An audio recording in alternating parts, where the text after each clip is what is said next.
classes, OBC and SCST, scheduled caste and scheduled tribes in India. And I think the meat of the paper is in pinning down the different mechanisms and channels that drive this gap. And also there has been a lot going on in the real estate market. Many of them which are not specifically targeted to minority borrowers, but more broadly addressing different inefficiencies in the market. And some of the solutions to driving this gap down actually lies in these kind of market-based solutions. And so I'll look at a number of possible solutions based on recent regulatory changes. So just to give you a preview of the results, the first set of findings is basically documenting the appraisal gap.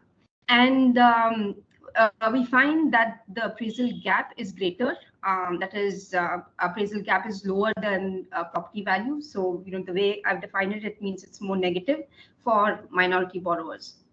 So the appraisal values imply that there is 17% assessed value, appraised value 17% lower than the property value. And this is in the aggregate. There's also heterogeneity across minority borrowers. So the Muslims borrowers fare better. Then relative to that, OBC borrowers fare relatively, they have like lower appraisal values. And then at the bottom is SCST. And in rupee terms, this is about 400,000 rupees, which roughly translates to $5,000 decline in the loan amount for minority borrowers on average. And I also document significant spatial variation. So of this 17%, 32% is attributable to pin code level effects. And you also see this appraisal gap sort of differ for minority borrowers, especially in neighborhoods which have a high minority fraction, in segregated districts, and in poorer neighborhoods. And the effects are very they flow through in the same direction as we would expect, and this also gives some comfort in these appraisal gaps are not being driven by some weird quirks in the data. And this is where the meat of the paper is. So we look at mechanisms and then also look at corresponding solutions, possible solutions. So the real estate market is very opaque. It has a lot of black money, or basically money from off the book money, basically where households or borrowers get this money just because they're trying to evade taxes. And so we rule out informality or black money component as a mechanism. We also don't find that this is driven by borrowers' creditworthiness. Instead, we find support for asymmetric information about collateral values between the borrower and lender. And so this we tackle in a couple of ways. We find one, the prior literature, especially in the US, has seen that when the lender is lending to borrowers where the property is from vertically integrated developers, then there's less information asymmetry about the exact quality of the collateral. And so we exploit the same kind of idea, that is, we look at the properties of vertically integrated developers, and we indeed find that there are narrower gaps. There's also sorting of borrowers to worse developers. And there was a big regulatory change in 2016 and subsequently in 2018, where this big regulatory change in the Real Estate Regulatory Act essentially made sure that home buyers' interests were protected, and it actually cleaned up the real estate space, specifically developers. And so we find that there's a very positive effect of this, especially for minority borrowers, and in some cases even differentially so for minority borrowers. And the last part, we look at property rights. So India has poor property rights. Now we look at the Delhi as a case study, and then we also document that the poor property rights, both in terms of ex ante, there's no clear titling, no clear property rights, as well as poor enforcement of these rights are driving, this gap in appraisal. So the related literature, there is, like I said, there is a large literature on appraisal valuation, and this is a very early literature, but it has received more renewed attention, especially in real estate. And most of these papers basically, document the sources of appraisal valuation. And more specifically, why should appraisal values differ from sales prices? It could be that borrowers disagree, or borrower and lender disagrees, and this is a paper that basically points to that. There could be information asymmetries, and there's this very nice paper by Strobel, which documents how, like I just mentioned, which documents for properties where the property comes from vertically integrated developers, the appraisal, it's not the appraisal value, the price of the properties, or the loan amount that the lender is willing to lend the home buyer is actually much higher. So these actually point to appraisal values differing from the property value or the sales price. But there are also papers which document why an appraiser might be more inclined to keep the appraisal value exactly at the property value. So if this gap is actually negative, that is appraisal value is less than property value, then maybe the deal might not go through. On the other hand, if the appraiser appraises the property value or appraises the true value as higher than the property value, then there might be credit risk. So instead, there's this sort of, and you'll see in the data that I have also, that there is a tendency to bunch around zero, because appraisers in general tend to estimate the appraisal value at exactly the property price. And these are the Brookings papers that I had just mentioned, where they also document, and I think this is the most similar to my paper, which is they also document this gap between appraisal values for minority borrowers, that is Black and Hispanic borrowers. And so the first part of the paper is basically documenting appraisal gaps for a large developing economy, which I don't think has been done because of, again, paucity of data. This paper is also related to property rights. So there's a long literature, and this is a very nice paper by Besley and Ghatak, who basically look at this is a handbook chapter, and they basically make the point that property rights determine, a bunch of things like expropriation risk and the ability to rent out these properties and so on. And they also end up determining how efficient the financial markets are. There is empirical evidence that improving property rights can improve investment. So this is mostly in development economics, and these papers document that giving land titling or improving land titling improves productivity of the land, either because the landowner is willing to make more investment in the land. More broadly, there's mixed evidence on credit. So improving property rights might not really increase access to credit. And so the mechanisms driving these appraisal gaps, as I will show you, is actually determined by property rights. And so the mechanisms driving differences might differ for something like the US compared to India. And so our policy solutions will also differ. I'll just stop here.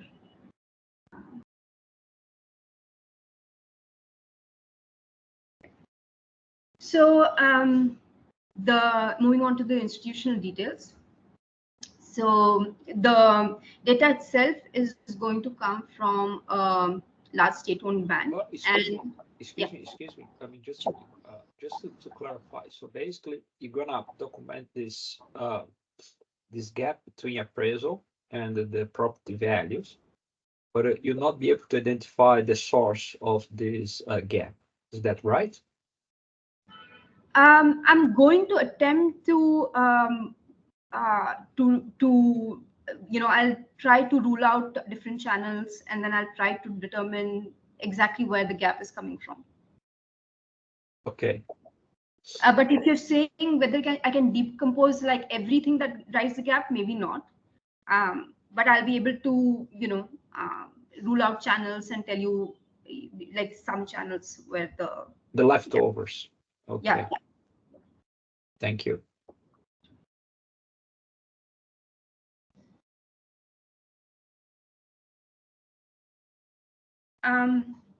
So the state-owned banks account for a large share of housing loans by value and volume. This is so the numbers mentioned here come from Credit Bureau.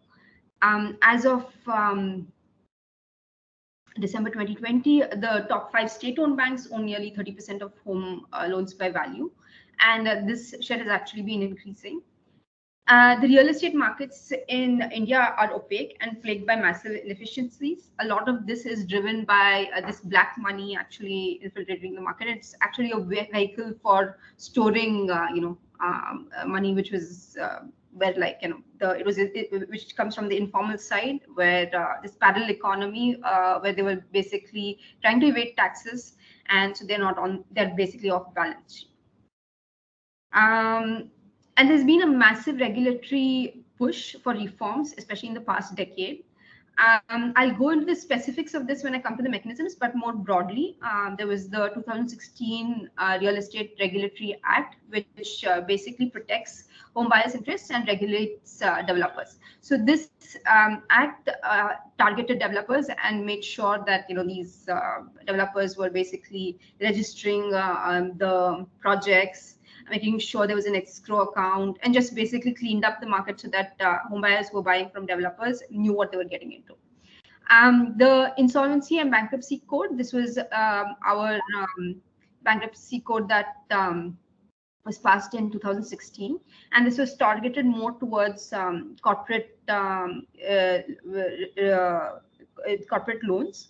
But in 2018, the IBC was amended so that home buyers could also initiate insolvency proceedings against developers. And again, I'll come to the very specifics of it when I come to the mechanisms section. And there were a bunch of other regulations that also improved property rights. And so there's been this massive effort to basically digitalize property and land records, which again just makes it clear who the property belongs to or the land belongs to. The property rights itself, there's a lot of heterogeneity across regions. So we're going to focus, especially the empirical exercise when I'm looking at this specific mechanism, focuses on Delhi. And you'll see that many of the issues there are very specific, to a particular region. So what is the appraisal process? The appraiser is commissioned by the lender, and these are certified agents who are independent of the lender and the borrower. The appraisers base their estimate on several factors. So they look at location, size, condition, amenities, the recent sales of comparable properties.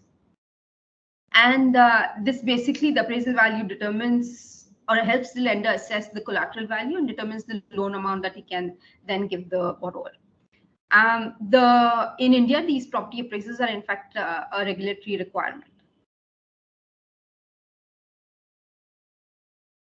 So the main data set is from loan level data. So this is mortgage data from the largest public sector bank, and it has very nice details on the loan contract terms, so loan size, interest rate, maturity, loan performance, as well as on the underlying property. So property details like the square feet, the carpet area, the property value, the appraised property value, which is very important for our analysis. And also there are several borrower characteristics. One is the credit score, which comes from Credit Bureau. And there's also very detailed information on caste and religion. And this data is available from 2010, but we focus on the period from 2015 because there's also information collected by the lender on the these vertically integrated developers only starting in 2015. And so what is a vertically integrated developer? Basically, the lender will have a tie-up with a developer, and the borrowers purchasing properties in those in the projects of this developer will they'll basically have a little bit more easier access to loans from the specific lender. And then we have about 1 million loans, and I do some cleaning where we retain loans with no missing appraisal values, property values, interest rates, loan to values, religion, caste variables, and also an important source of variation is going to be the spatial variation. So I also retain only those loans where we have good geographic information. And we drop some of these outliers, that is if interest rate is lower than 2% and if age is above 80 years. In our data, I codify minority as Hindu, OBC, SC/ST, and Muslims, and non-minority is Hindu general category. And also for looking at property rights, we scrape data for Delhi on disputed properties for about 25,000 disputed properties. Okay, just some broad summary statistics. On average, the loan values are about 1.87 million. And loan value is about 59% or 60%. This is a little bit lower than, say, what one would see in the US, which is closer to 80%. The default rates are also low. This is about 1%. Interest rates are around 7.5%. And this is at the mortgage level, and at the PIN code level, the data looks similar. And then I just look at the minority and non-minority, and even in the aggregate, you see that for minority borrowers, the Nirupama, sorry, I know you can't see anyone, so I'm just letting you know that there's a question by Leandro. Okay, please go ahead. Leandro, you're on mute. Leandro, you're on mute. Sorry, is this interest rate? I suppose nominal interest rate. What is the real interest rate?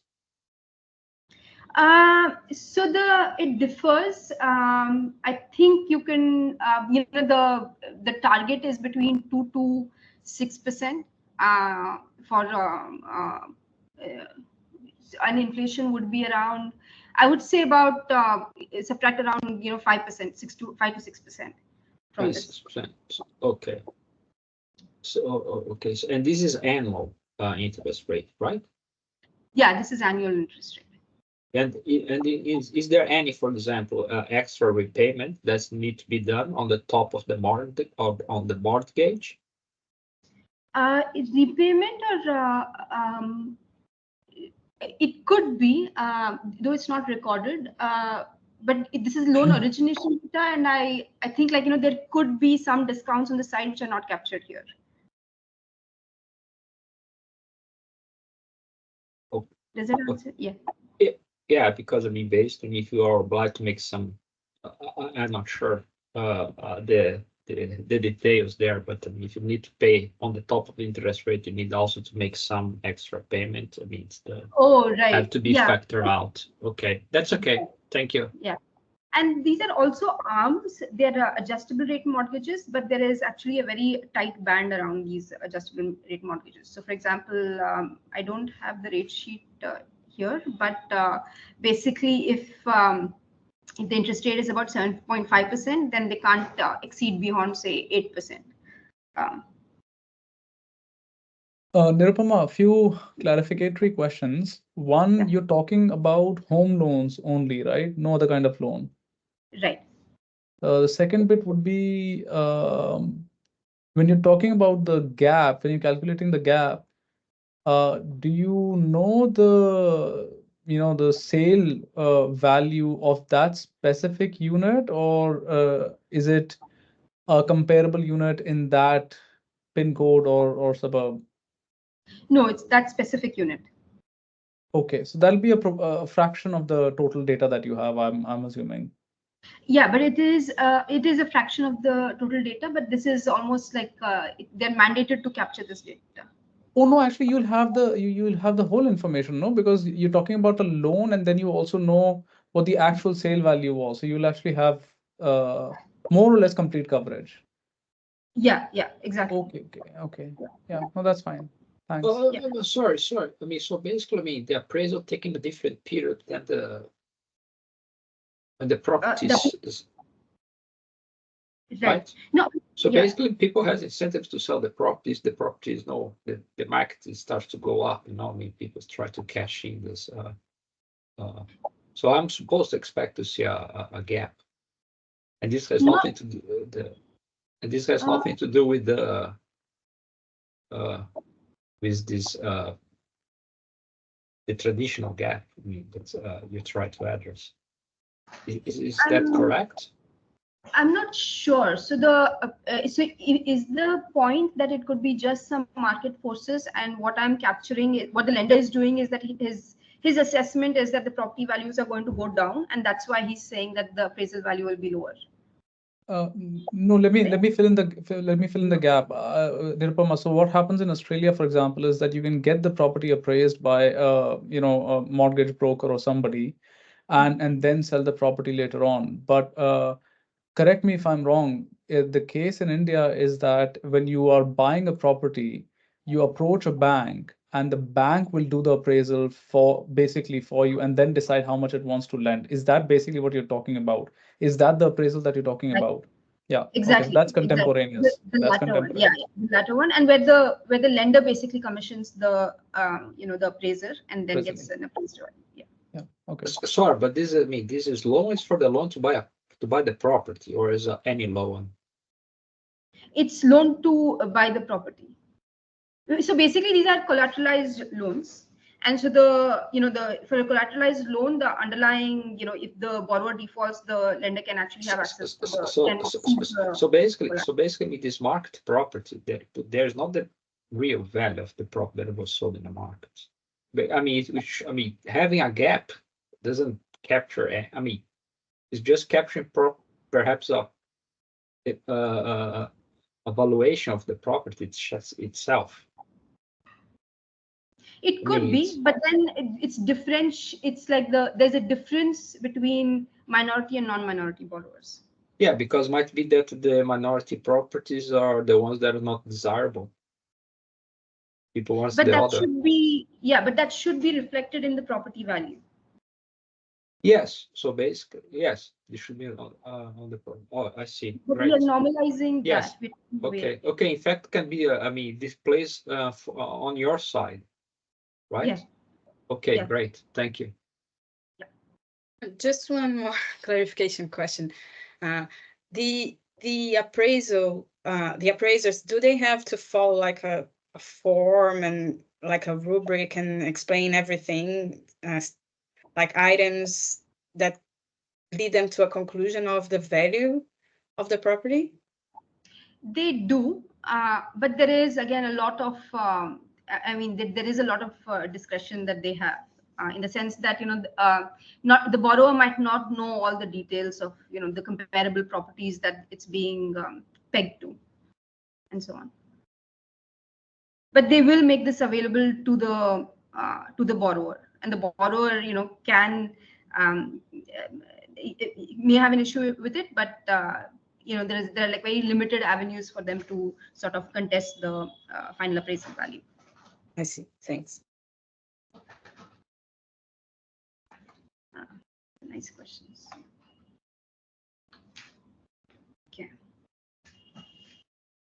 Okay, so just to recap this, appraisal value is the valuation of the collateral by the lender. So which means that for a given loan to value, appraisal value determines the amount of loan that the borrower receives.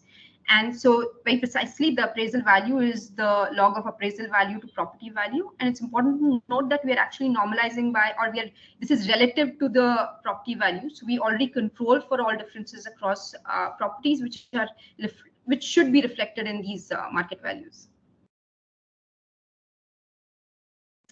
And so if you look at the appraisal gap, the median value is 0, and this is very similar to what has been documented in the US, where the appraisers don't sort of value it above or value it below. Valuing it above would mean like there might be significant credit risk, because the lender would then base the amount of loan he gives on that appraised value. But when you look at non-minority borrowers, again, you find that there's a lot of bunching around, or the median value is 0. For minority borrowers, on the other hand, the appraised value is much lower than the property value. For Muslims, the median is again negative, much lower than non-minority, and for OBC, SC, ST, it's even lower compared to both non-minority as well as Muslim borrowers. And if I do the split between OBC and SC, ST, again, we'll see the same thing, that OBCs fare better, OBC borrowers fare better than SC, ST borrowers. Okay, and so the bunching that I was saying is more evident here. So you see a lot of bunching in the center. For non-minority borrowers, you see some distribution, but you see for minority borrowers a little bit more on the negative side for, as shown by these blue bar lines. Nirupama, quick question. So why would you in general expect the gap to be ever to be positive? Because I mean, my experience, wouldn't it just be that the good outcome or the best outcome is just that, you know, the bank will accept the sale value and that's it. So that'll be easy. But you know, that's precise.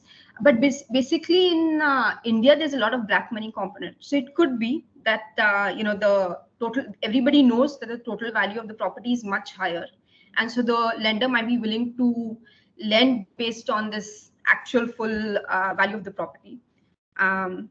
But I have a like, you know, a picture later on, which basically, I think, like, let me get to it. It's actually quite interesting. So if you look at it, it could be that this is the white component of the property, and then, you know, there's some black component, and and so especially in this case, supposing this is the white component and this is the black component, but the appraisal value might be high, and the, you know, the lender always takes a 20% sort of, or the appraiser always like says, let's appraise the value at maybe 20% lower, because you know, there might be other issues. There is, I can't really easily go to court and seize this collateral, and so the appraisal value in this case will actually be higher than what I capture as the property value. I see.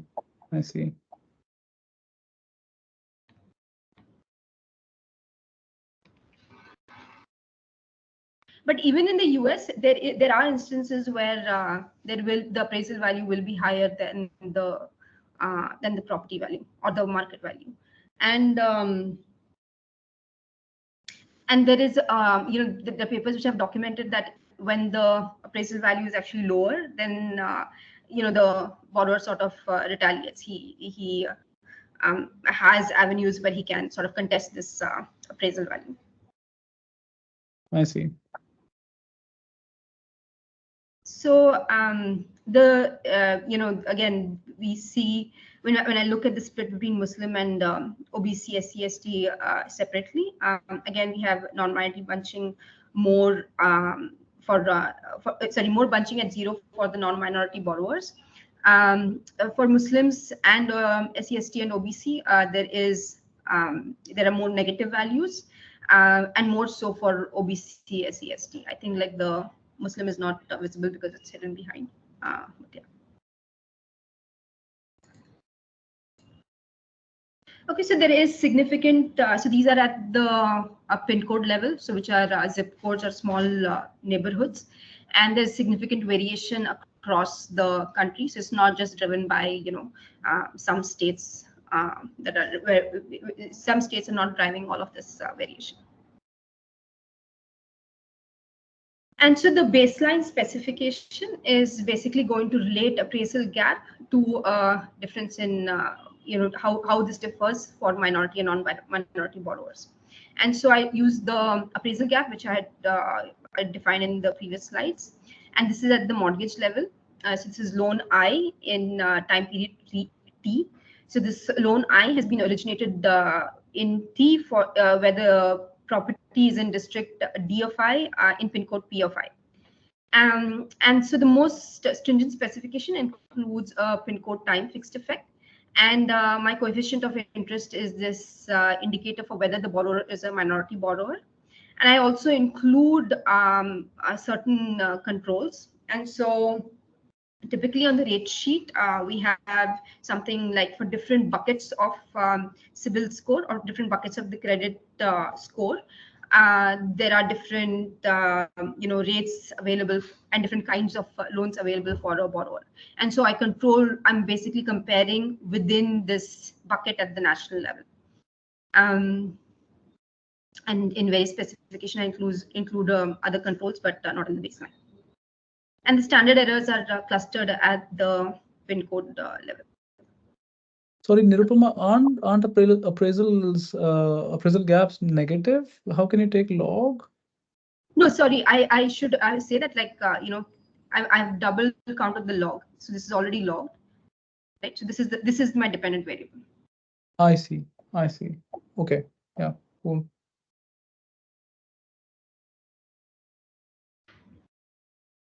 Okay. So looking at the first column, here I'm only including district and time fixed effects, and the appraisal gap is minus 1.69.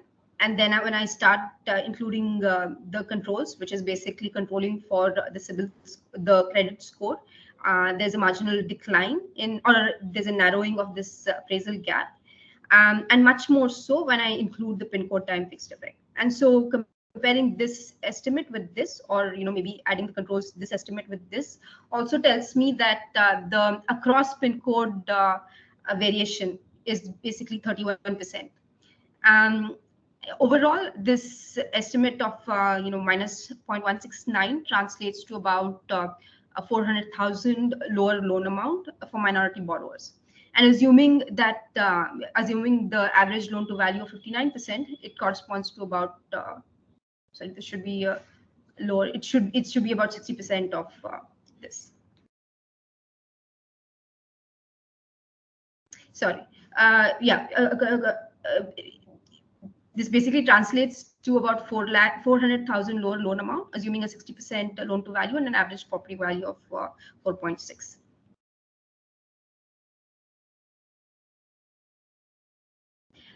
And if you look at loan to values, you actually see not much variation. And sorry, this there's might a question. There's a question. Leandro, you're again on mute. Oh, okay, again. Sorry, I mean, this 50, I mean, what I mean, just to give more or less an idea about this effect, I mean, what does it mean in terms of, for those that in the minority, what is percentage this represented in the property, or the value of the property? Oh, I should have the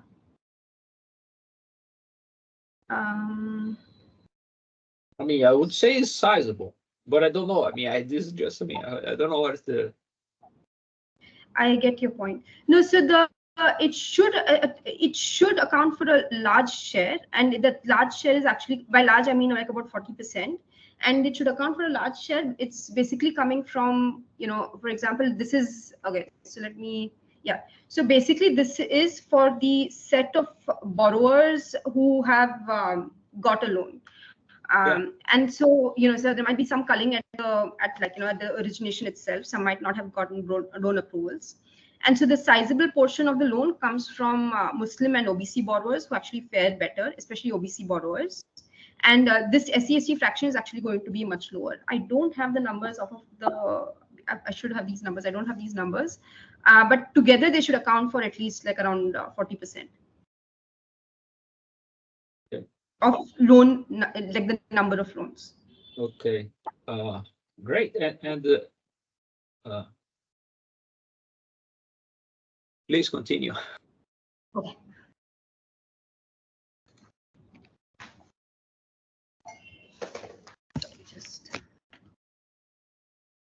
Okay. So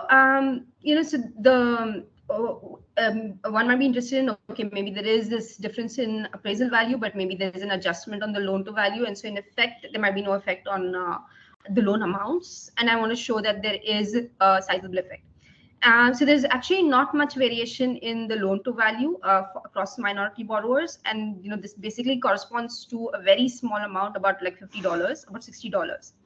And it could be that loan to value is a much more widely scrutinized variable.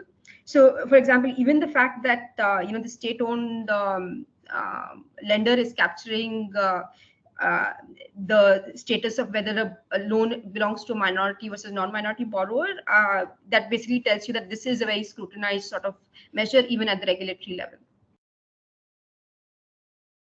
And just like what my back of the envelope calculations showed us, there is also a sizable effect on a sizable negative effect on loan amounts that the borrowers can access.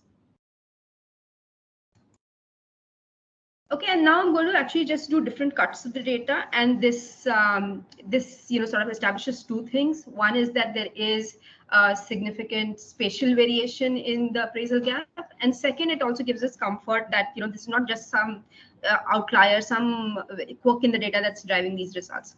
And so here I'm going to show the state level estimates. So for different states, I look at the subsample of mortgages in each of these states and then just rerun my baseline estimate. So looking at the difference in appraisal gap for minority borrowers. And you see that, for the most part, it's negative and significant. Maybe Nagaland is the only one which is positive. The others are close to zero or much more negative. And then I do the same thing at a more granular district level. And we run the baseline estimate for districts which have at least 500 observations, 500 mortgages. And of the 613 districts, this is satisfied for 452 districts. And the point estimates are negative and significant for about 162 districts, negative and insignificant for 391 districts, and positive and significant for 54 districts. And positive, positive and significant for 54 districts, and positive and significant for a smaller number. And so this gives the point estimates. I've not shown the confidence intervals. And again, you see this same trend that it's negative for a large part and positive for a few. And the year-wise estimates also show this, throughout we see this negative trend, though you see that, it was worsening up until 2018, and then there is some flattening out, and even maybe the negative becomes less negative in a relative sense. And this has to do with a lot of policies that were put in place, especially the RERA Act in 2016, which was implemented in a staggered way by the different states. And so you see some of that taking effect. And this is heterogeneity across minorities. So I've clubbed all together all of these categories into one group, but now we want to see the effect across minorities. And we find that, and this is, this squares with what we saw also in the aggregate statistics. That is, for Muslim borrowers, there is a negative impact, but the impact is worse for OBC borrowers and much worse for SC/ST borrowers. Okay, so now I move on to the exploring the different channels. That is this effect coming from some kind of spatial variation? And essentially, this helps us also think about the kind of mechanisms that might be driving the results. So are the effects due to high minority areas? And so this looks at the heterogeneity. So this minority fraction is calculated at the granular PIN code level. And I want to look at the variation for minority borrowers overall, and also minority borrowers that stay in these sort of segregated neighborhoods, or neighborhoods where there is a high minority fraction. And I find that, yes, there is a baseline effect, a negative effect. And this is much more so for minority borrowers that stay in these high minority neighborhoods. Or in other words, minority borrowers even within very narrow neighborhoods where there are more minority borrowers fare worse than the non-minority borrowers in the same neighborhood. Nirupama, a few questions. One is, I mean, this is maybe I should have asked this before you started the mechanisms, but do you observe loan outcomes? Yeah. Okay, and do you do something about that? Correct. Because you see what I'm saying. What you're doing is intensive margin, which is all fair and all good. Right. But what you're saying possibly is an understatement, possibly because quite a lot of applications may be getting rejected, and more so for minority borrowers. So the overall distortion is probably larger for minority borrowers. Right. Okay, I think I didn't understand. So now I get your question. So I'm documenting a very specific sort of issue, right? Which is the appraisal gap. I think if my question were broader, which is that does this affect just the credit access for minority borrowers, then all the issues that you're saying make sense. And in fact, this is actually a carve out from like a broader paper which looked at redlining in India. And the idea there is, like, again, to look at the extensive margin. That is whether the minority borrowers actually get less access to credit. Here I'm actually focusing on a very a much narrower sort of problem, because I think it is, even this has not been documented in the Indian context or in any developing economy context. Right. No, I agree. I'm just saying maybe if you have that information, just a figure that shows the proportion of applications that are accepted or rejected for that matter. And if that is skewed against minorities, then you can make a nice point to say that whatever I'm saying is possibly just a lower bound. Just a suggestion. The second bit would be, together with that, maybe also see if maybe you're exploring this as well, but maybe see if repayment rates or non-performing assets are also homogeneous. Because if they're not homogeneous, and that may be again a endogenous response by the lender to kind of do this systematically. So that may also be a mechanism that you'd want to show. It's a nice thing, actually. If you find something, it's a nice thing. I'll stop there. And Rod has a question. Oh, yes, if you can hear me. I missed the very first slide or so of the presentation. I'm sorry, but you haven't talked very much about collateral and earning capacity. That is, capacity to service the debt. And do you have information on collateral? I presume, and it may be a very simple conclusion you could draw that minorities have a poorer capacity to pay because their salaries are lower, and or they have lower levels of collateral, right? So you have that data in the system to actually explain this. Your story is that the gap is negative because the banks want a lower appraisal so they can afford. They have a reason for giving a smaller loan, right? But there are these other reasons for giving a smaller loan as well, that may be more rational and more efficient. Right.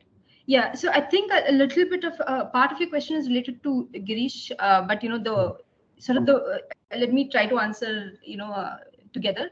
One is that it could be that minorities have lower value properties, but again, the way the measure is it's already accounting for the differences in property values. So the argument should be over and above this property value.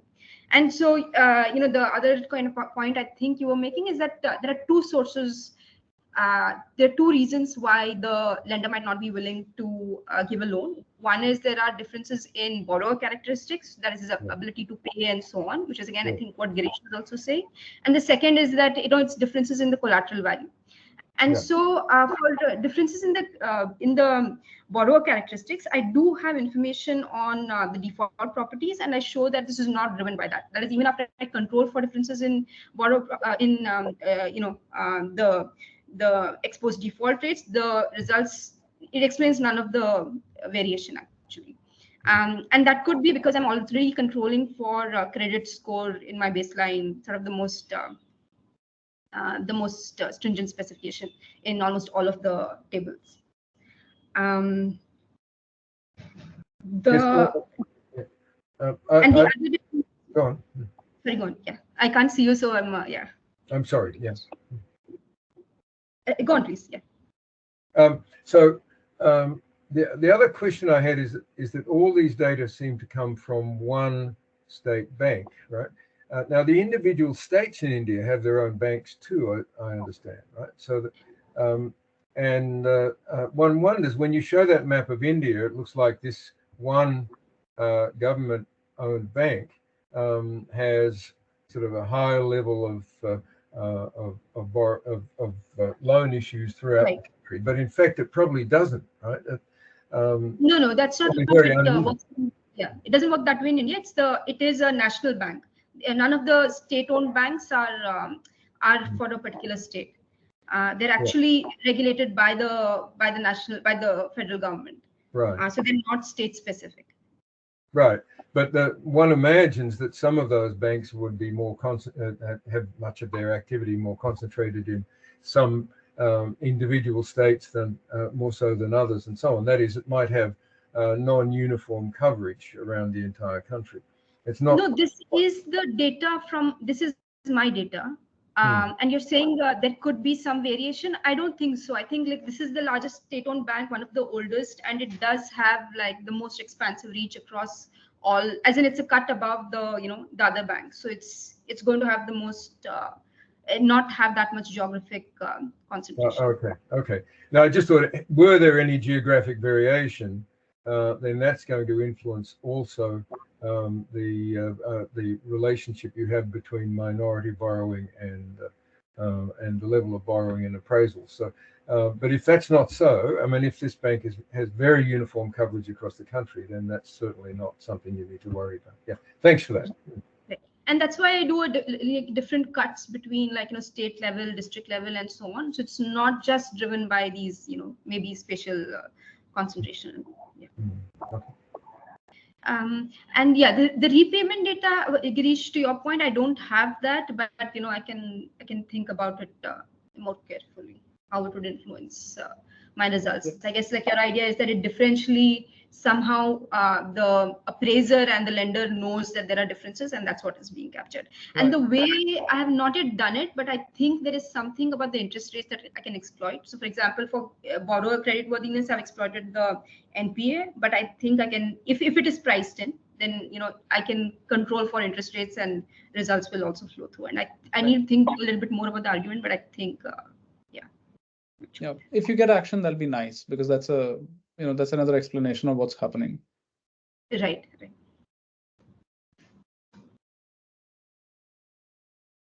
Okay, and then so I'm on minority fraction, and I find again that there is. So I have I have about 20 minutes, right?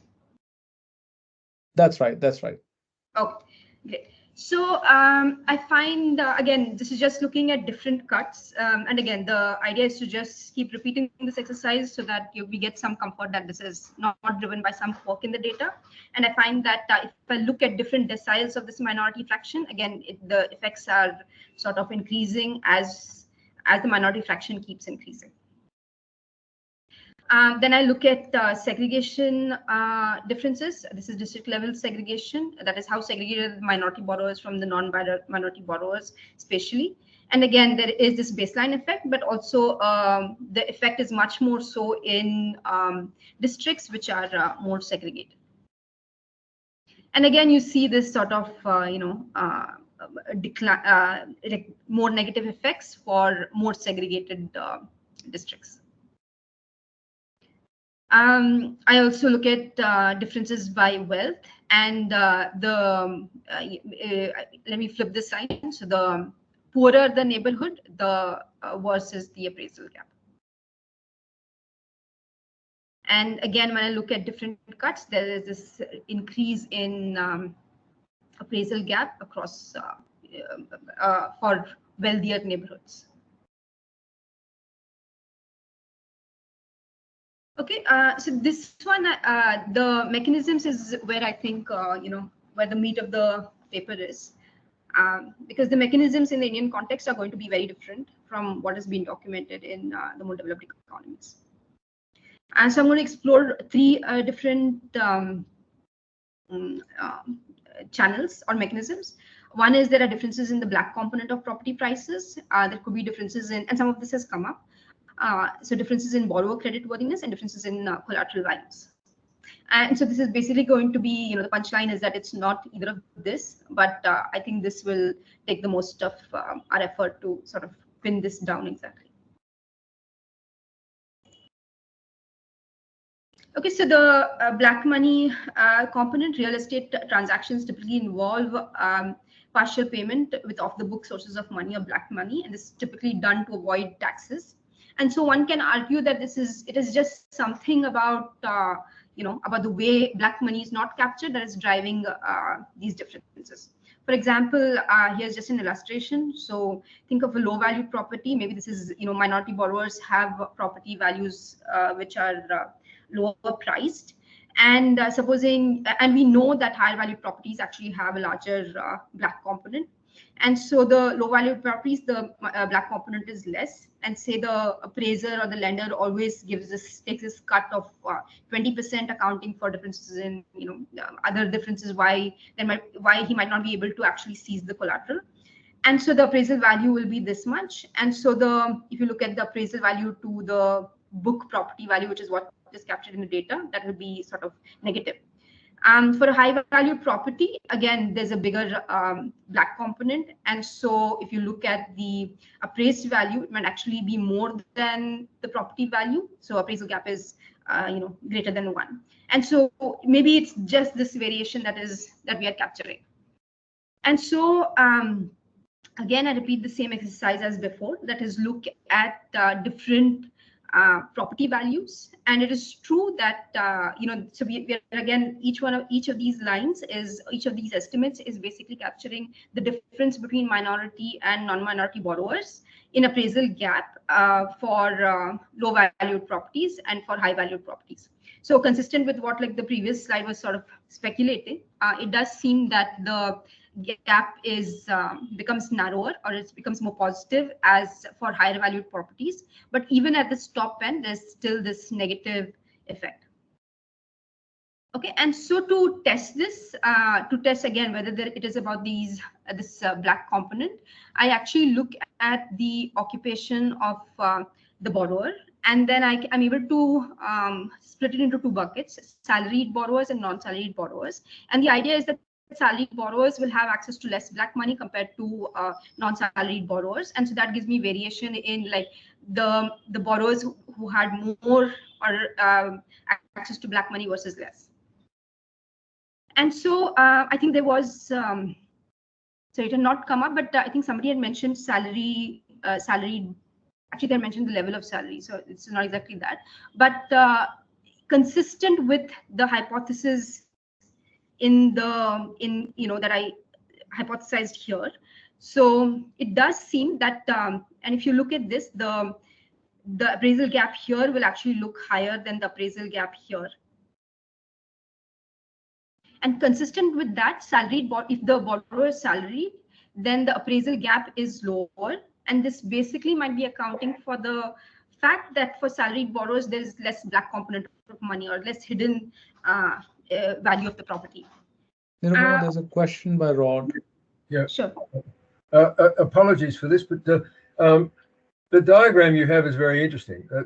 The question I have, though, is how does the bank know how much the black money component is, right? Presumably, you apply for a loan based on the various factors the bank requires, and then you have a separate deal with the seller of the property, and then black money goes under the table to the seller of the property. How does the bank know? How does the bank estimate what the black money component might be in order to influence its appraisal?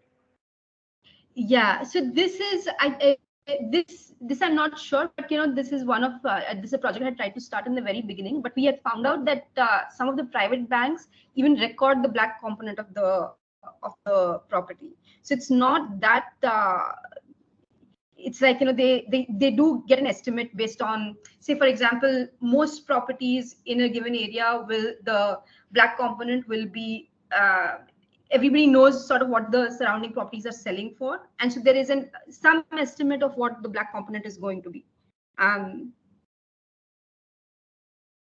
And the second part is that in some cases, not in our data, but for some private banks, I've also heard that they actually record the black component, and then they base their loan to values off of that, the combined.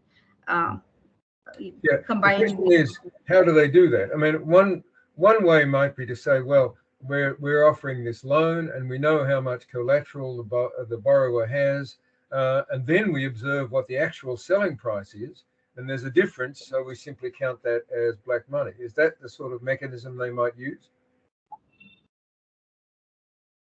So tell me again, they know the sale price, and then so if the bank knows what the capacity to pay of the borrower is, it knows how much loan it's given, and then it observes the actual sale price. And that's presumably negotiated after the loan is known, right? Then it can there's a difference, and it can put that difference down to being black money, a black money component from the borrower. Might that be the mechanism? No, I'm not sure, because that is almost like they decide the loan amount to make, and then they backtrack how much we can capture as the true value of the property. I think it's actually going to come from the sale price versus, the appraisers might be able to get a sense of what properties are selling for, and they also know what it looks like on paper, and then they're able to get a gauge of that. Perhaps. Okay. Thank you for that. And so, so this, again, consistent with this hypothesis that I set up in the previous slide. Sorry, Nirupama, maybe one more question by Sean. Sure. I think my question is following Sean, we can't hear you. Go ahead. I can hear you now. Can you hear me? Yes. Okay, great. So I'm just wondering, so can you just still clarify this issue, because now the appraisal gap, just like ratio between these appraisal value and the sales price. So here, just to try to say now the appraisal value is below the sales price, so you just attributed to the kind of nation. But I'm just wondering, you have tried to see whether the sales price also can be affected by minority dumping. After controlling for a lot of the characteristics of the property, like using the hedonic pricing, and you put the minority dumping in the regression. I think that currently your underlying assumption is that this minority will not affect this sales price. It can only affect this evaluation. But I'm not so sure, because theoretically, so we can say the gap just can be caused by the denominator rather than the numerator. That means the minority may just pay a higher price. But why do they pay a high price in transaction? I do not know. It could be just like black money, as you said, or due to some other reasons. I don't know whether you can show that evidence. I think that could make your result more convincing, reliable, and also deal with these black money issues. I'm not so sure how you measure it, but actually it should just affect this sales price, right? According to my understanding.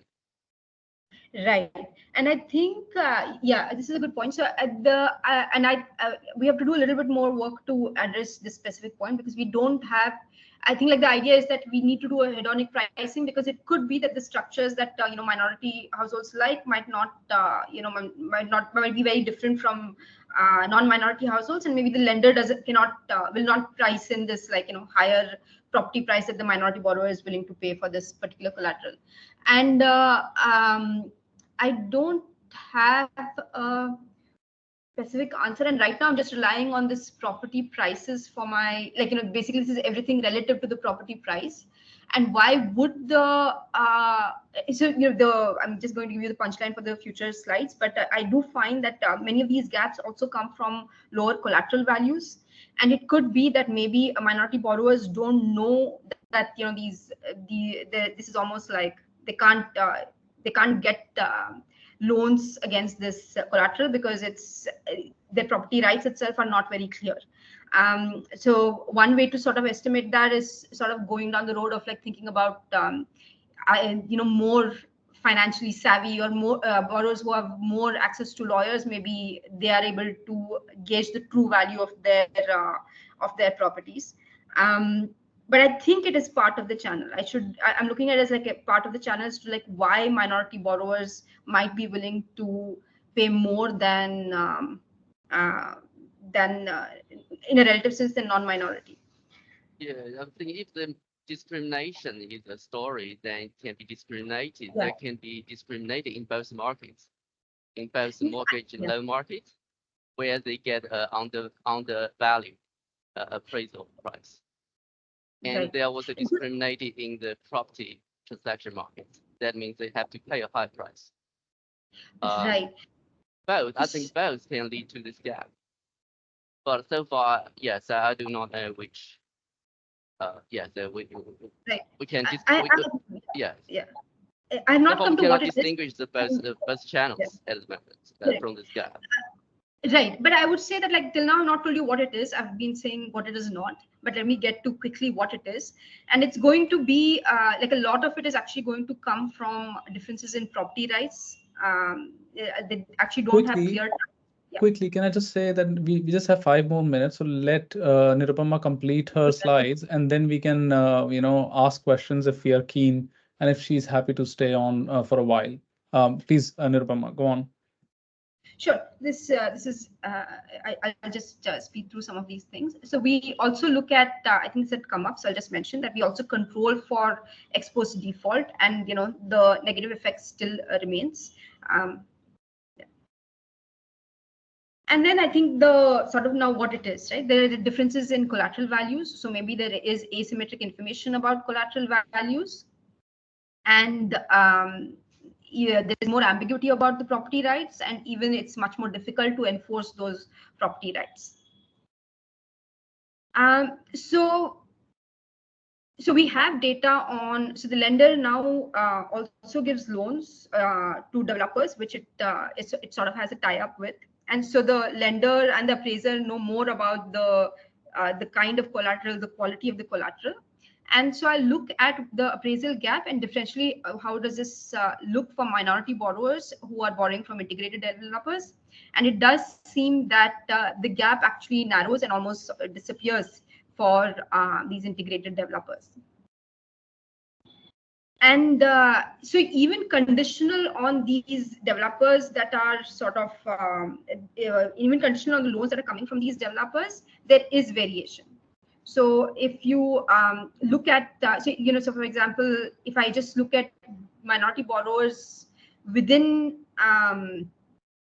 one specific developer, the minority gap actually disappears. But if I look at all the loans coming from integrated developers, there's still a negative effect. And so this seems to suggest that there is something about the collateral value or difference in the collateral value that is driving these results.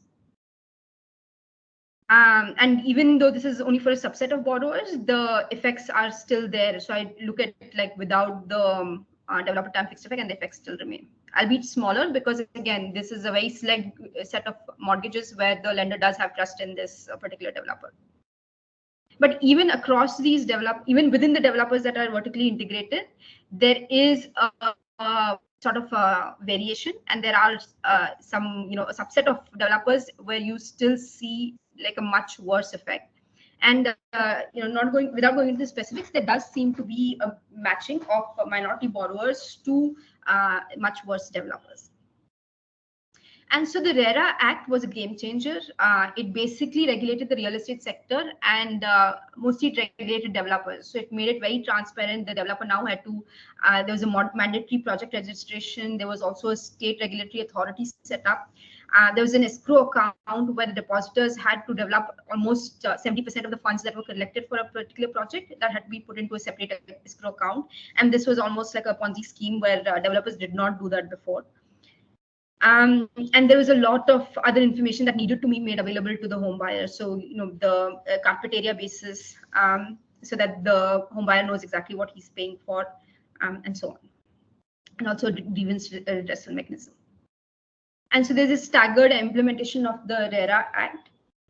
And we find that the overall post-RERA, there was the appraisal gap narrowed. And all of that effect is driven by these worst developers. Their collateral was actually valued much better. And note, this is even for the integrated developers that this lender has this largest state-owned bank has a tie-up with. And the IBC amendment just goes along in the same direction, and we find again very similar effects. Okay, and I think the sort of the big the previous results were for the subset of borrowers where the lender and the developer had a tie-up. But the big sort of problem which is unaddressed is property rights, and we hypothesize that this is sort of one of the big reasons why there are differences. The data on this is not very easily available, so we focus on one case, Delhi, the national capital, and property disputes actually account for a large fraction of the disputes in Delhi. And this is almost like it's a bit well known that Delhi has a lot of disputed properties, which is why you don't see like a lot of high-rise buildings or anything, because most like in most areas, most properties are disputed. As opposed to say Bombay, which is in a relative sense, Bombay is a little bit better off. So we collect data on disputed properties, and we also collect a subset of another set of Section 81 disputes, which has more to do with poorer colonies, with slums, and it deals with cases which are registered concerning unauthorized colonies. And the reason I collect this is because in starting 2016, there were talks that the ownership rights to these properties would be transferred to the slum dwellers. And so it sort of gives, again, this, can regulations step in and, maybe help narrow these gaps? And I find that in regions or these narrow neighborhoods where there are more disputed properties, this is normalized by population, I find that there is an effect. These are noisy, but there is an effect for the OBC category and not so much for SC/ST. And if I look at the slum dwellers, I find that for SC/ST borrowers, again, there is a positive effect.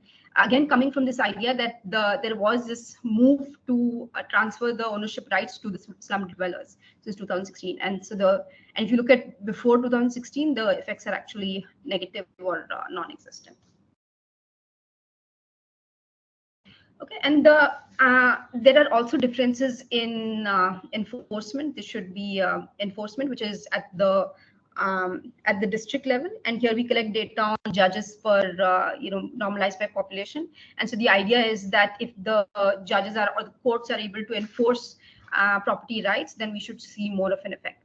And you see some noisy effect, but this doesn't sort of remain as for more stringent specifications. And so more broadly, I think the property rights part is the one that we are focusing on. And so the goal is that we are going to scrape data from Pan India, from the courts database, and try to link it, and then sort of pin down the channel that is driving appraisal gap through these differences in property rights.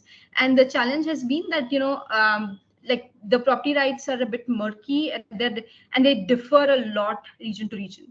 And also like determining what it means for a property dispute to be won in favor of one party versus the other, even all of that is a bit challenging. But that's what the next steps are going to be. I'm going to conclude. We document significant appraisal gaps for minority borrowers in India, and many inefficiencies drive appraisal gaps, but there is scope for policy to intervene. And if I compare it to the case of, or the historical context of the US, they also had much disparity from disadvantaged groups, both at the borrower level as well as at the spatial level. So there is, papers have documented this idea of redlining and so on. However, subsequently in later decades, when other policies have tried to undo the effects of redlining, sometimes there have been unintended consequences. So, for example, in my own paper, I find that targeting maybe certain disadvantaged neighborhoods and increasing credit access there actually resulted in a white flight where the non-minority borrowers fled to other neighborhoods.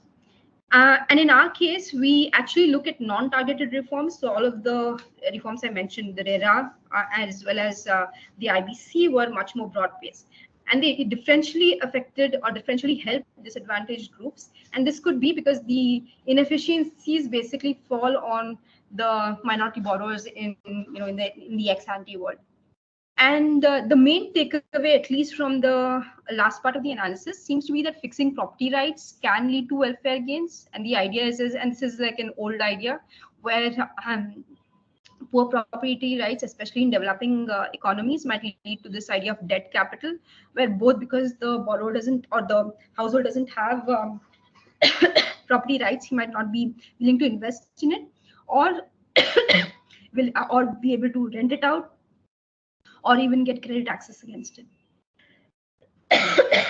However, fixing these property rights issues is politically charged because, in a sense, it is about redistribution.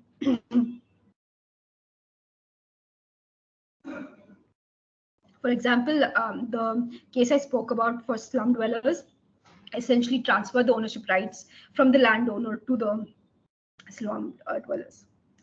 So I'll stop here. Excellent. Thanks a lot, Nirupama. Interesting paper that generated a lot of discussion. We are slightly over time, so let us thank Nirupama for her presentation. I'll officially end the seminar, but if there are any questions, and Nirupama, if you're happy to take them, then maybe we can take those questions now. Any questions?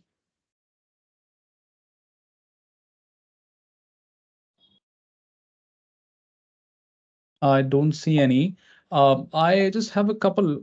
One, I think I quite like the suggestion by Sean, and that's a good point because it's possible that if there's discrimination in the sense that minorities are overpaying for houses, then even in a efficient lending sector or efficient credit sector, if banks are basically valuing, let's say, or giving credit to 50% of the home value, and that 50% of home value would kind of be lower for non-minorities and higher for so that in itself will generate the gap that you're thinking of, right? No, hold on. The mechanism has to be opposite, no? I'm just trying to understand which way it'll go if the discrimination is that minorities are paying more. Yeah, no, it'll generate the gap exactly in the way you're finding, right? So that's one. So maybe one way to go about it is you have this loan data. So won't you have information about, I don't know, floor area, number of bedrooms, number of bathrooms, etc.? So I will have not number of bedrooms, number of bathrooms. I will have like the only floor area.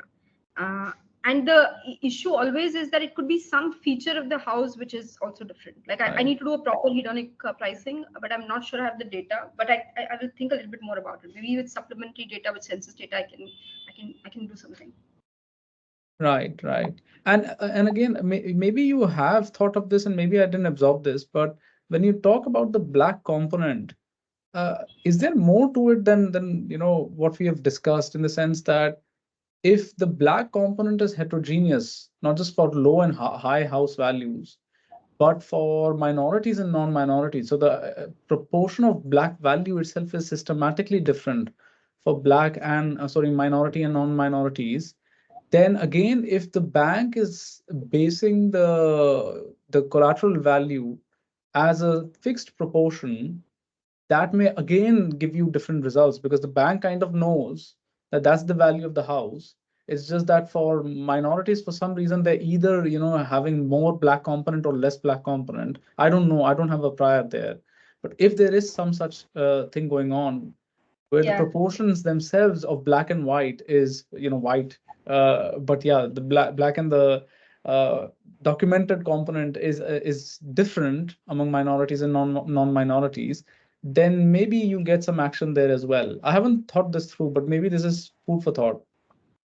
Yeah, and this is interesting, and I think that was my prior to. So if there is reason to expect that the black for minority borrowers there might be more black component or less black component, because minority borrowers do tend to be in the more work in the informal sector, and so we might expect that there is more black component. So which is why I use this one variation, salaried versus non-salaried, but there is scope to do more. So there could be regional differences in black component, and you could find variation across the region. Like Delhi has more black, Mumbai less so. And so if I find a Delhi versus Mumbai difference, it could be this. Yeah. So there are, like, I think even if you notice, there are like many mechanisms, and probably many mechanisms are at work, and one can't like decompose each one because there are many inefficiencies. But the way I've approached this is, what have we, like the big stuff that we have fixed some of this. So the RERA fixed a little bit, one component, and yeah. There's a question by Rod. Yeah, thanks. But I find the paper interesting, and there's a great deal of analytical detail that's going on here. But I'm wondering about the big picture here. That you have enough data to say, well, is the housing market in India efficient?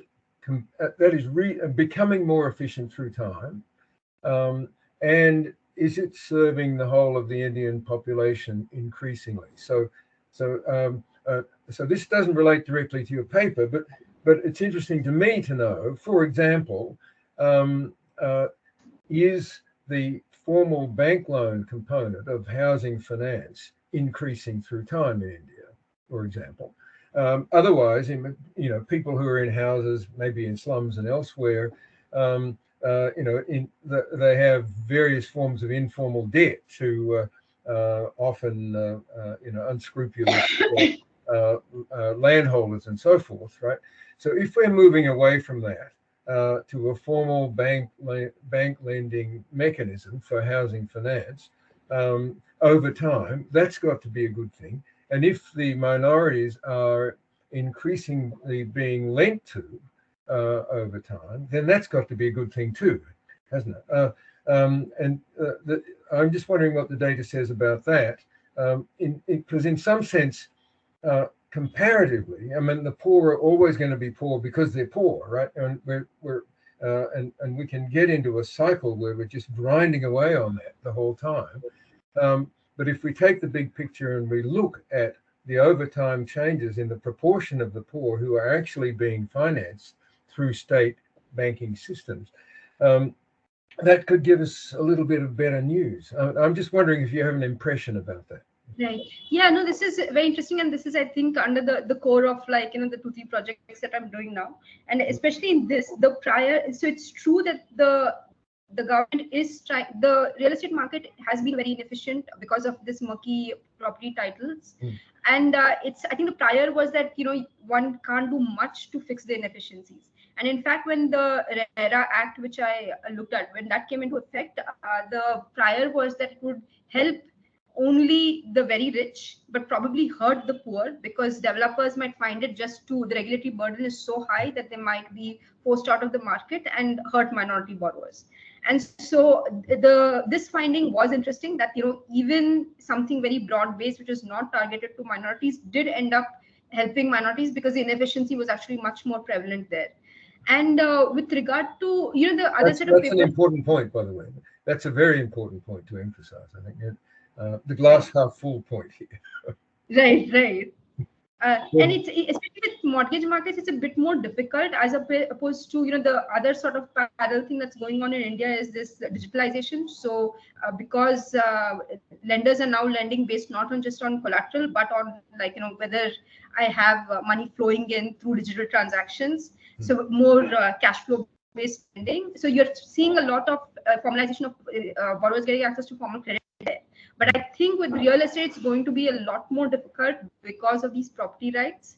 And because inherently there is this, if we formalize, if we say, okay, this property right belongs to this person who's staying there, the slum dweller. So probably you're like taking it away from, there's this redistribution away from like maybe landowners to slum dwellers. So I think it's a little bit more slower. We'll see a little bit, improve a little bit slower. Do you have an answer to the question though? What proportion of total housing loans are now bank financed? Total housing purchases are bank financed, right? So that is the movement from what would originally have been a largely informal payment for the cost of housing toward people owning their own houses to a greater extent. Right? I don't have it, but there is a very nice database I can get that number from, which is survey based. But I know why they're borrowing, and they borrow mostly for housing and for education. And for housing, it comes from from friends and relatives and from the formal credit. But I can get an estimate. Yeah, I mean, it seems to me there's potential further good news in that. If the system of providing housing is becoming formalized over time, right? Very much like the rest of the financial system in the economy, where you'd go back 50 years and you'd find most of the financing has to be informal one way or another of any kind of investment, let alone housing. But over time, you find that the banking system and the formal regulated institutions carry a larger and larger share of the total financing. Which then gives government policy much more influence. That's the kind of thing that we've observed in China, for example, but I'm just less familiar with India, whether that would be true there too. Okay, for that and for the seminar. Thank you for the question. Excellent. Thanks a lot, Nirupama, again, and all the best with the paper. Oh, I see there's a question by Luciana. So just a quick comment. I know it has nothing to do, with all the work. It's not the scope of this work, but I'm wondering if the rental market, the discrimination would be even more pronounced. Right. So that is a whole another can of worms, because there is also differences in how the rental contracts work across regions. So, for example, in Bombay, the renter has more rights compared to, say, maybe Delhi and other regions. And there, because renters have been squatting on properties, there is again the property title is again very murky, and so. And also, sometimes owners themselves might be, even if they own the property, they have mortgaged it, they might just not do anything with it, not put it out into the rental market, because they're worried that, this renter will come in and claim the property is his. Because after staying for more than 11 months, the renter, I think, gets even more, he has some claim on the property. So I'm not, but that's again a very interesting question, and I think there's so many inefficiencies, it's a bit difficult to know where to focus, but excellent. Well, thanks, Nirupama, again. All the best. Thank you. A lot. Thanks for all the questions.